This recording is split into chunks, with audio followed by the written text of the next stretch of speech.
There's an extraordinary true story about the hymn, All Hail the Power of Jesus' Name. Reverend E. Scott was a missionary living in India in the 1800s. And against the advice of his fellow missionaries, Reverend Scott set out alone to visit a remote village. Now, he was determined to share the gospel with a dangerous, savage tribe. Well, several days into his journey, Reverend Scott was met by a large group of warriors who quickly surrounded him, and each one was pointing a spear towards his heart. Well, expecting to die, Reverend Scott made a decision to use his last few breaths to glorify God and to hopefully stir something within the hearts of his captors.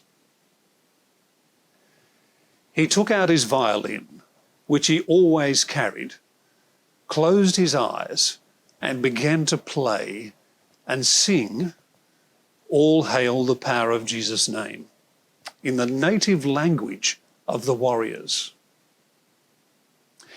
After singing the first verse, the second, the third, and then the beginning of the fourth, Reverend Scott realised he was still standing and that all around him was peacefully quiet.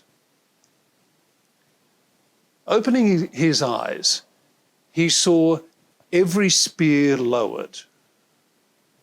There stood these mighty warriors with tears in their eyes. Throughout the remainder of his life, Scott spent much time with this tribe, sharing the love of God. Isn't that a wonderful story of a courageous man?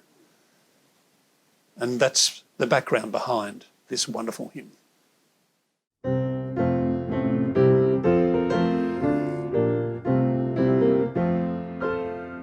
All hail the power of Jesus' name. Let angels prostrate fall. Let angels prostrate fall. Bring forth a royal diadem and crown him, crown him, crown him, crown.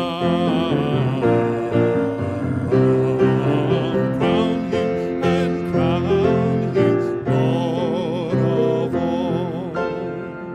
Crown him, you martyrs of our God, who from his altar call, who from his altar call.